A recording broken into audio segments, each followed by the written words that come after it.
En la cadena SER, hora 25. Ángeles Barceló.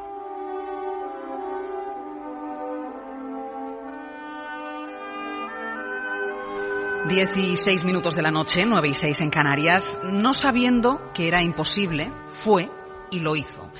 Esto lo escribió el poeta francés Jacques Cocteau, una frase para utópicos, valientes, para luchadores, para idealistas, una frase válida a principios de siglo, cuando la escribió Cocteau, válida ahora en estos tiempos convulsos y válida también para el futuro. No sabiendo que era imposible, fue y lo hizo. También era un graffiti que el líder comunista andaluz Antonio Romero vio hace años pintado en una pared y se lo creyó. Y de esta proclama hizo su bandera. Antonio Romero, malagueño, jornalero de la aceituna, fue uno de esos idealistas antifranquistas que se metió de bien joven en política para cambiar su mundo, en su caso desde el Partido Comunista. Y en política lo ha hecho casi todo. Hoy nos acompaña en esta mesa, junto a Alberto Garzón, otro idealista metido a político justo ahora. Ustedes lo conocen porque forma parte de nuestra mesa de políticos de los lunes. Romero y Garzón y Romero, tienen en común la ideología y las siglas que defienden. Tienen en común la juventud con la que empezaron, pero por encima de todo tienen en común que, no sabiendo que cambiar el mundo es casi imposible, van y tratan de hacerlo. Los más veteranos periodistas del Congreso siempre recuerdan a Antonio Romero como el diputado más batallador de la época en que el PSOE tenía la mayoría absoluta. Tenía experiencia política, buen verbo, simpatía y siempre estaba dispuesto a hacer declaraciones, incluso cuando el periodista no le hubiera perseguido casete en mano. Esta comparecencia ha sido una burla. Se ha venido aquí a torear al Parlamento. Fue muy beligerante contra el llamado felipismo, el GAL y la corrupción. Cuando en 1995 el partido le reclamó para Andalucía, ya había dejado miles de iniciativas parlamentarias atrás. Pero había que poner a alguien fuerte en Málaga para competir con dos pesos pesados, Celia Villalobos y Martín Tobal. Usted tiene un programa de derecha y yo no puedo pactar con usted porque usted es de derecha y yo soy de izquierda. Entonces no me diga, pero haga usted favor de callarse y dejar hablar porque la gente debe saber. Aquí le escuchamos en un debate municipal poco antes de las elecciones, unas elecciones que situaron a Izquierda Unida como mayoría, pero donde el PSOE no votó su candidatura y dejó a Málaga en manos del PP. Romero siempre se consideró el alcalde moral. Todavía le quedaba una cita electoral en el 2000 como candidato a la presidencia de la Junta y hace 6 años anunció su retirada, sin dejar de dar la lata, dijo, pero para dejar paso a los jóvenes. Y en efecto, en el Congreso de los Diputados ha llegado el relevo con Alberto Garzón, economista logroñés de 28 años, malagueño de adopción y destetado en las juventudes comunistas, que también la izquierda tiene sus cachorros. El objetivo real es ayudar a la banca, a los grandes bancos y incrementar la concentración que existe en el sistema financiero español. Este decreto no Ahí le tenemos, en el mismo estrado que ocupó en su día Romero, criticando al gobierno y sus preferencias a la hora de dar dinero público. Garzón reniega del capitalismo, odia el arribismo político y les envía una andanada en su blog a los reductos hippies y la derivación perrifláutica de aquellos. Vaya, que si Romero escribió un libro que se llamaba ¿Por qué no me callo?, Garzón no le va la zaga. Te recuerdo, Amanda, la calle mojada, corriendo a la fábrica donde trabajaba Manuel. La sonrisa ancha. Antonio Romero, muy buenas noches. Muy buenas noches. Tiene una hija que se llama Amanda, ¿no? Sí, mi hija Amanda. Por esta canción. Sí, exactamente, por esa canción. ¿Da tanta guerra daba usted en el Congreso? Sí, daba mucha guerra y viéndolo con perspectiva me quedé corto. Me quedé corto porque lo que ha venido después ha sido terrible. ¿Se reconocían esas declaraciones que hemos escuchado? Sí, me reconocía, sí, parece que fue ayer, pero hace ya mucho tiempo. Yo llegué al Congreso en el año 89 y me vine a Málaga en el año 95. O sea, hace ya mucho tiempo que estoy aquí en Málaga y en la Junta de Andalucía, pero allí dejé muy buenos amigos y desde luego muchos testimonios de ese tipo y otros de errores. Hay unas grabaciones en algunos medios de comunicación que espero que no salgan nunca, que fueron también palabras y frases erróneas que se pronuncian, hechos ¿de las que uno luego se arrepiente? No, yo no me arrepiento de nada.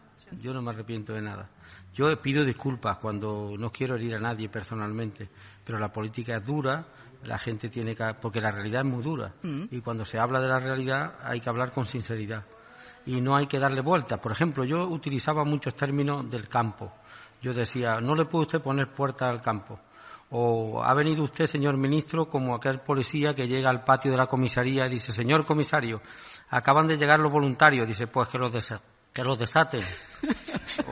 O por ejemplo, pues ha dado usted una larga cambiada.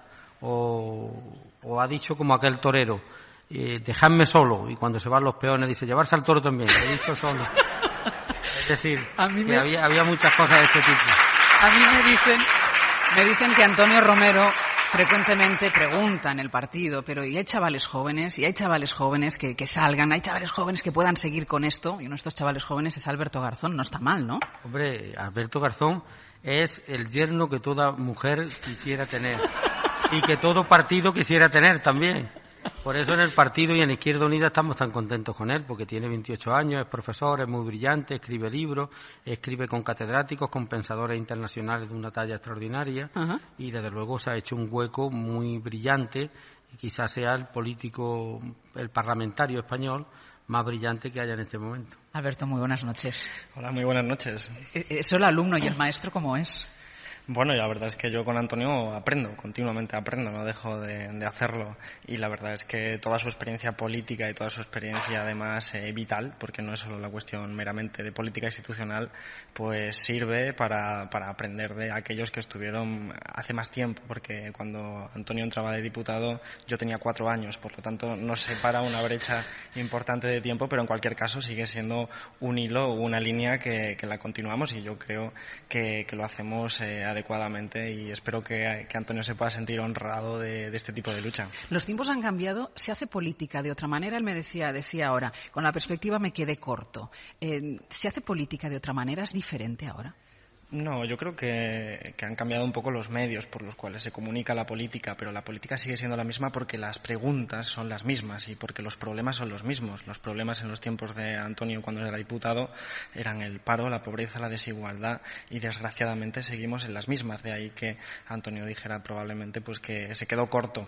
La verdad es que los derechos de hoy son las luchas de ayer y por lo tanto las luchas de hoy serán los derechos de mañana y si no luchamos perderemos esos derechos. Por lo tanto la política mantiene esa continuidad y es importante que haya mucha gente, cuanto más mejor, luchando. Aunque Antonio, cuando tú estabas en política, eso de Twitter, que tan bien maneja aquí Alberto Garzón, ni existía, ni imaginábamos que iba a existir nunca, ¿no? Nada de eso. Nosotros teníamos teléfono, no teníamos teléfono móvil.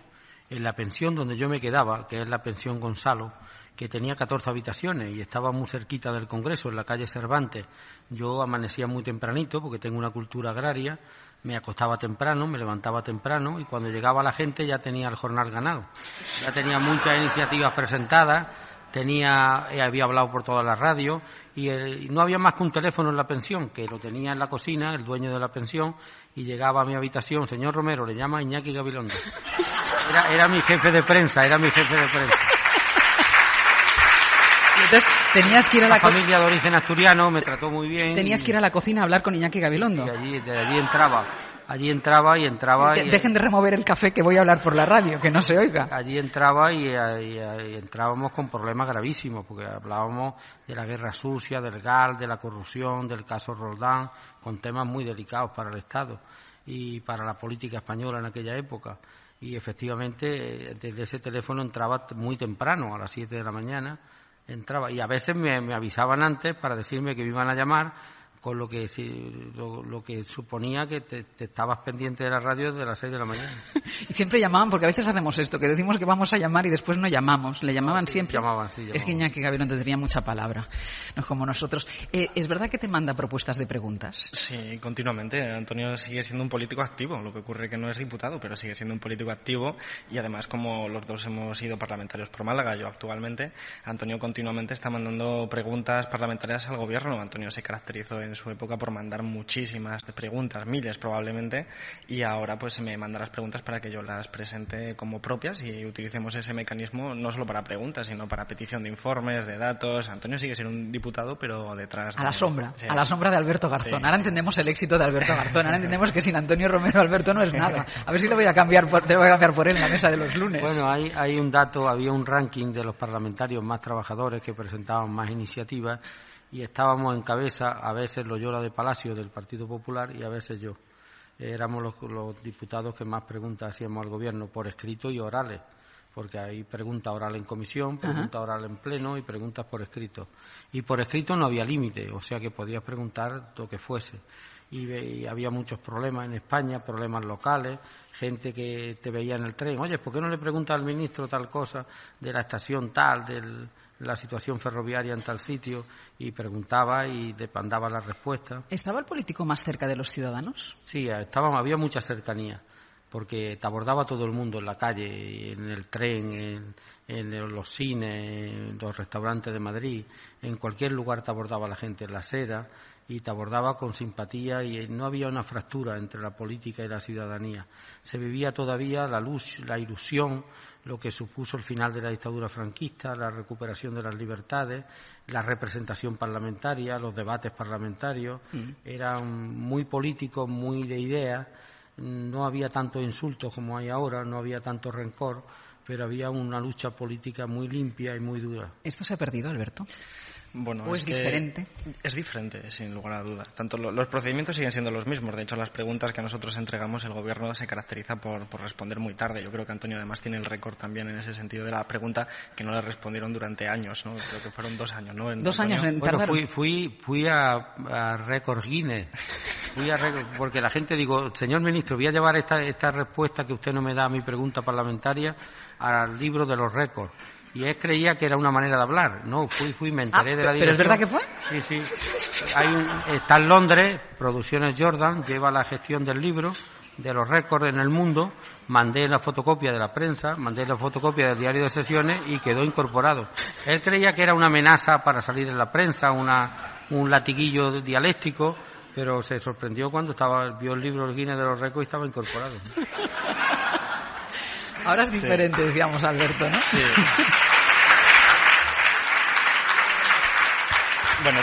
Bueno, y había otro trato. Por ejemplo, el presidente del Senado era Carvajal, pero Carvajal se ausentaba con frecuencia de la presidencia y le sustituía Juan de Arespacochaga, que fue el último alcalde en la época de Franco de Madrid, que era senador de AP, y cuando ocupaba la presidencia me decía: señor Romero, hace mucho tiempo que la luz roja se ha encendido, debe usted abandonar la tribuna.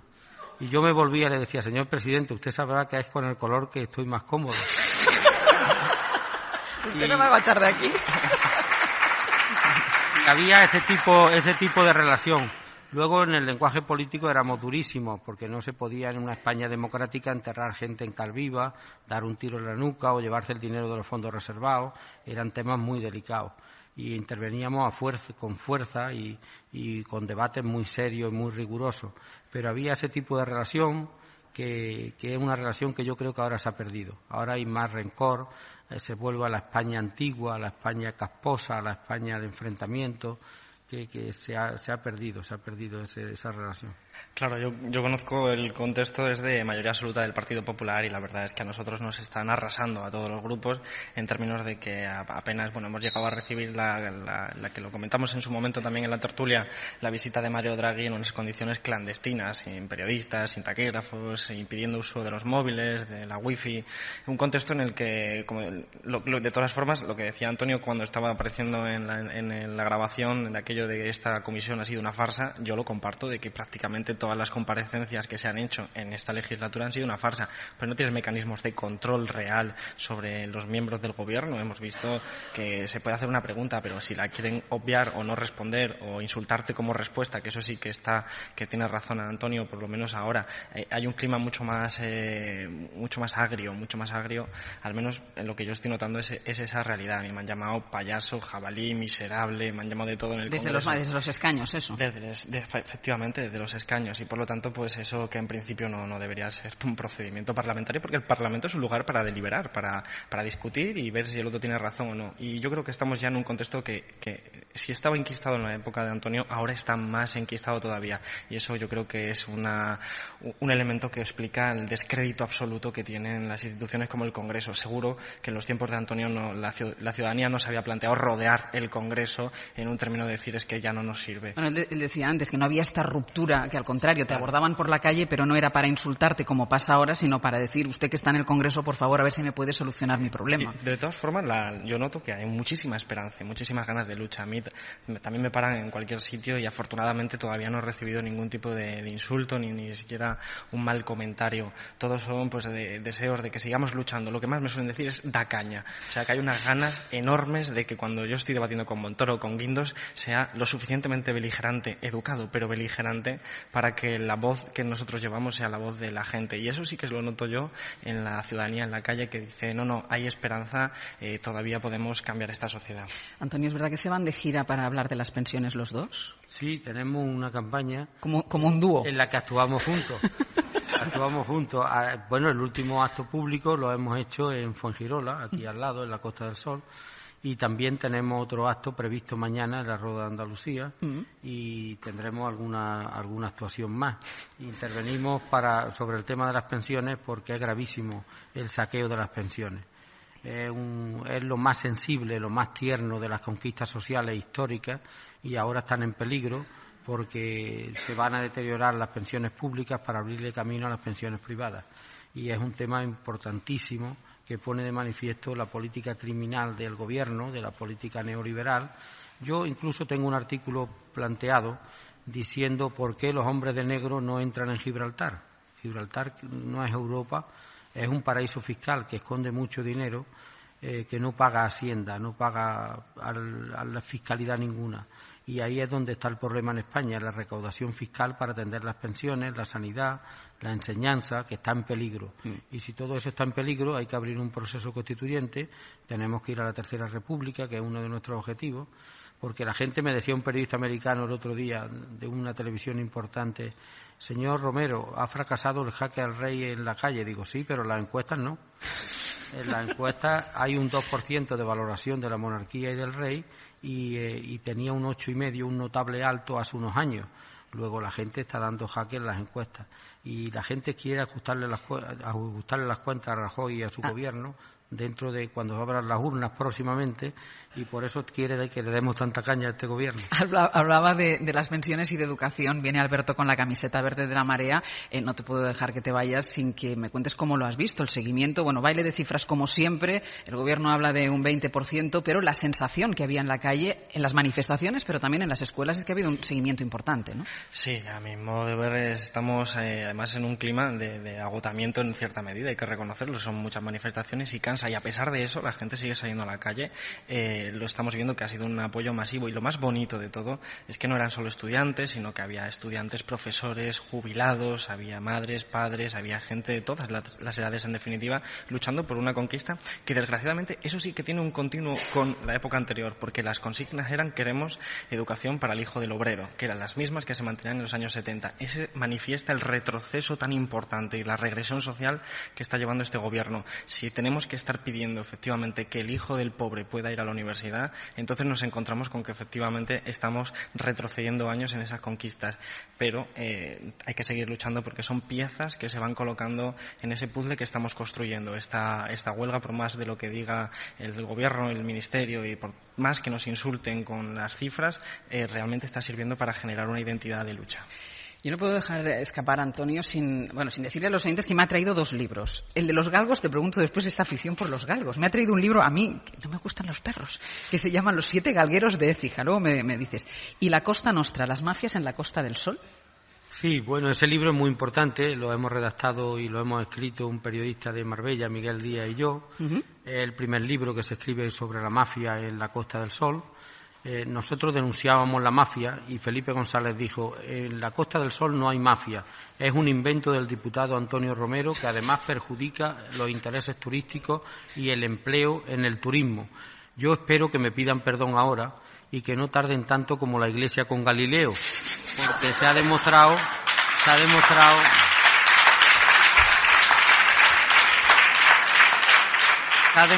que hay más de 80 grupos mafiosos instalados en la Costa del Sol, que hay más de 50 ajustes de cuentas anuales y que la mafia se comunica en 80 lenguas extranjeras o dialectos Y la administración pública tiene 7 intérpretes, es decir, la mafia va en Ferrari y la administración pública en patineta. Pero hay una situación muy grave que nosotros denunciamos en su día, un dato.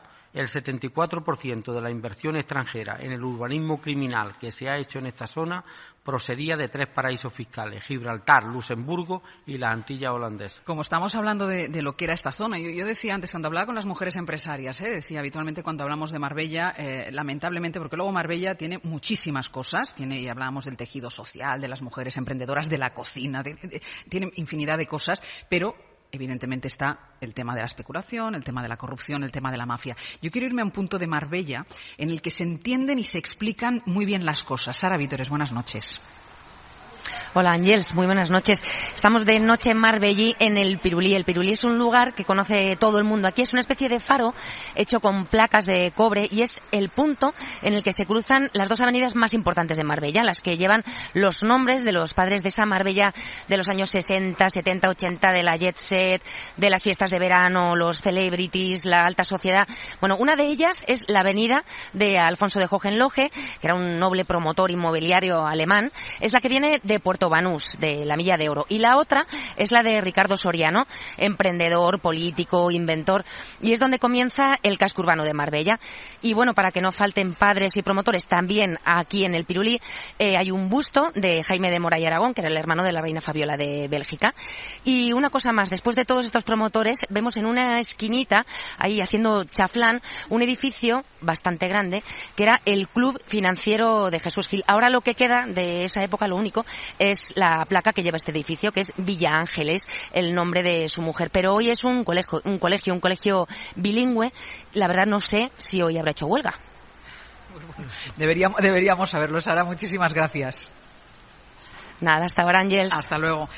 Antonio Romero, Alberto Garzón, Antonio Romero, muchísimas gracias por haber estado con nosotros, por traer esta actuación que ustedes van haciendo por los pueblos, que vosotros vais haciendo por los pueblos, a Hora 25. De verdad, ha sido un gusto hablar con los dos. Muchas gracias. Muchas gracias a ti.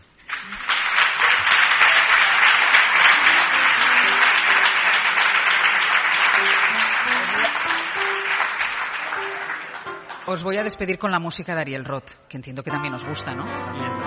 Venga, Ariel, cuando